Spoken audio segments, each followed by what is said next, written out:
بسم اللہ الرحمن الرحیم۔ السلام علیکم ورحمۃ اللہ وبرکاتہ۔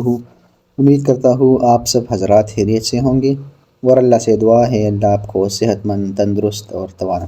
معزز ناظرین، آج پھر سے ایک نئی ٹاپک کے ساتھ آپ لوگوں کی خدمت میں حاضر ہوں۔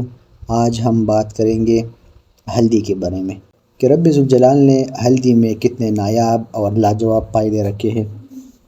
محترم ناظرین، ہلدی ایک جڑ ہے جس کے فوائد بے شمار ہیں۔ اللہ تعالیٰ نے حضرت انسان کے لیے اتنے انعام و اکرام کیے ہیں جنہیں دیکھ کر رشک آتا ہے، اور اللہ تعالیٰ کی عطاؤں کے واری واری ہونے کے جی چاہتا ہے۔ یہ بھی اللہ کا خاص فضل ہے کہ ان نباتات کے خواص کا علم ہر غیر کو نہیں عطا کیا، ورنہ یہ نباتات دنیا میں نافید ہو جاتی اور چیدہ لوگ کے پاس ہی میسر آتی۔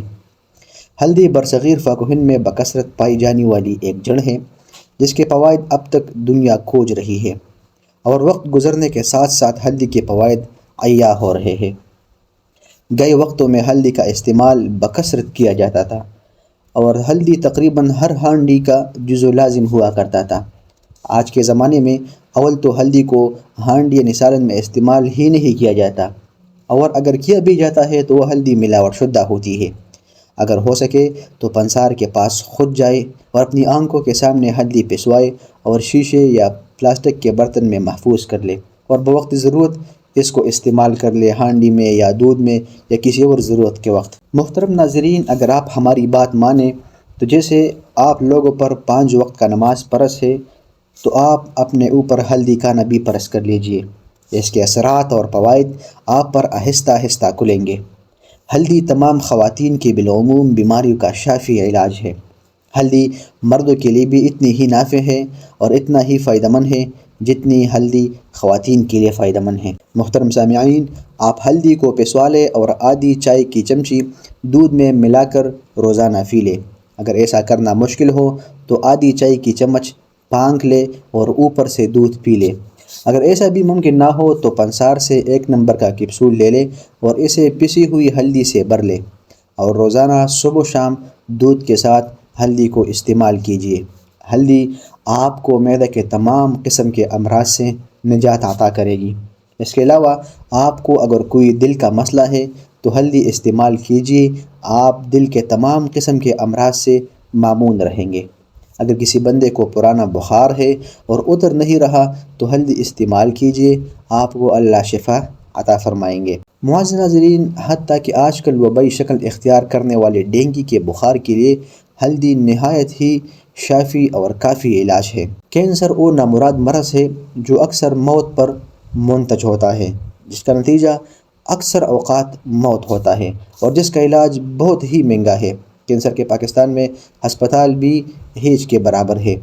آپ میں سے اگر کوئی کینسر کا مریض ہے تو اسے ہلدی کا استعمال کروائے، بحکم اللہ تعالی شفا حاصل ہوگی۔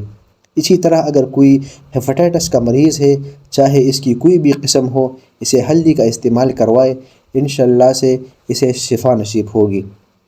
ہلدی جوڑوں کے درد اور سوجن میں اکسیر کا درجہ رکھتی ہے۔ ہلدی جلد کی خوبصورتی کے لیے بکثرت استعمال کی جاتی ہے، حتیٰ کہ ہلدی کئی کریموں میں بھی استعمال کی جاتی ہے۔ ہمارے گھروں میں خواتین جو کریم یا سکن کے لیے جو بھی چیز استعمال کر رہی ہے، ان چیزوں میں بکثرت سے ہلدی استعمال ہوتی ہے۔ محترم ناظرین، ویڈیو کی طوالت کے خوف سے اسی پر اکتفا کر رہا ہوں، ورنہ ہلدی کے فوائد پر کئی گھنٹوں بحث ہو سکتی ہے۔ بس ہم اسی کو کافی سمجھتے ہیں، اور میرا یہ درخواست ہے آپ لوگوں سے کہ آپ لوگ آج ہی سے ہلدی کا استعمال شروع کریں، اور سب سے بڑی بات یہ ہے کہ اس کا نقصان بھی نہیں ہے اور نہ ہی اس کا کوئی سائیڈ ایفیکٹ ہے۔ محترم ناظرین، یہ تھی ہماری آج کی نئی ویڈیو، جس میں ہم نے آپ لوگوں کے ساتھ ہلدی کے بے شمار اور انوکھے اور لاجواب نایاب قسم کے فائدے ذکر کیے۔ امید کرتے ہیں کہ آپ کو ہماری یہ ویڈیو پسند آئی ہوگی۔ اگر آپ کو ہماری یہ ویڈیو پسند آئی ہے تو اس کو دوستوں کے ساتھ شیئر کریں، تاکہ اور بھی لوگ اور بھی مسلمان اس ویڈیو سے فائدہ حاصل کر سکیں، اور وہ آپ کو اور ہمیں دعائیں دیں۔ ملتے ہیں ایک نئی ویڈیو میں ایک نئے ٹاپک کے ساتھ، تب تک کے لیے والسلام۔